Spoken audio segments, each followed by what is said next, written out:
What's the worst injury you've suffered while doing the deed? When I was 16, the world as I knew it revolved entirely around my affection for one girl. She was short, beautiful, built like a soccer player, and had curves in all the right places.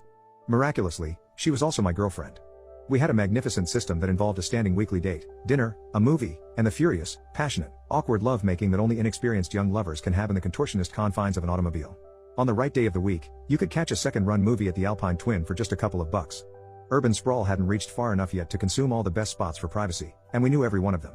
However, God is not without a sense of humor, and one particular week, fate would throw me a curve.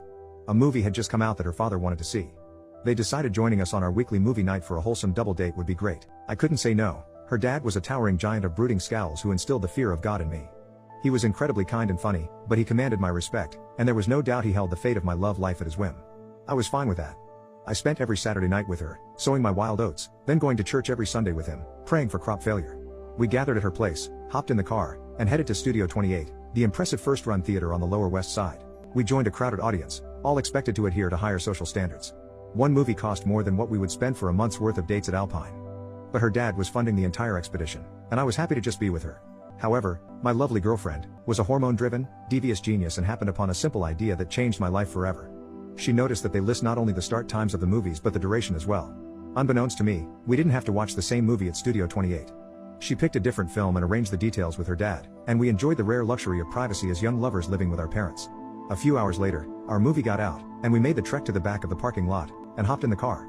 We had no concrete idea when her parents' movie would get out, so we were just hanging out, waiting, and sharing only the most chaste and pure of good Christian thoughts.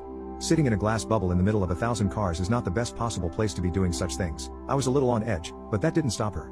I kept a watchful lookout for her parents, and she decided to take action. In a matter of a few seconds, she was slurping down my wang like it was filled with her father's acceptance. Not a moment later, I saw the crowd pouring out of the theater doors. It didn't take me long to spot her parents, hand in hand. Her dad's bright blue shirt stuck out in the crowd, even though they were still a quarter mile away. That's when I did one of the dumbest things in my life. In a moment of youthful stupidity, I said, "Your dad's coming," and sat up straight in my seat.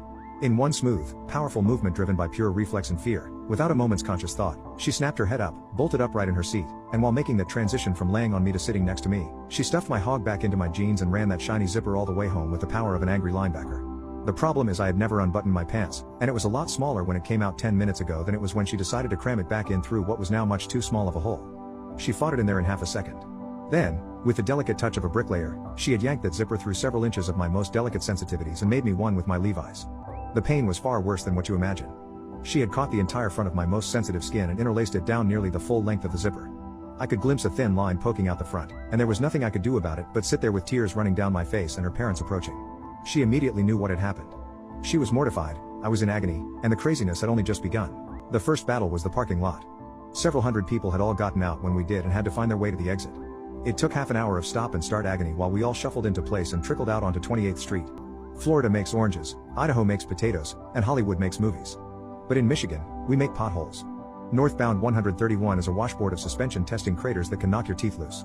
And I felt every one of those potholes as we launched and bounded from pock to pock, all along my hog.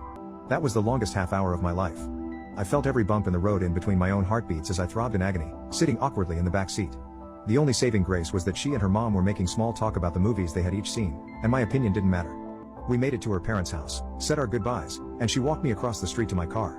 Mission 2 accomplished, and her parents had no idea. So, that crisis was averted. I hopped on I-96 and blasted into the night, more scared of hitting a deer than being pulled over for speeding. I figured if any cop pulled me over, all I had to do was show him my situation, and there wasn't a man in the world who would fault me for being in a hurry. I had visions of sutures, staples, and all forms of Spanish Inquisition ball torture that I was about to endure, and I was blissfully thankful that all he needed to do was clean everything off and tape a strip of gauze to it. I eventually fully recovered, but it'll be a cold day in Hades before I let a woman zip me up again. I'll take care of that on my own, thank you.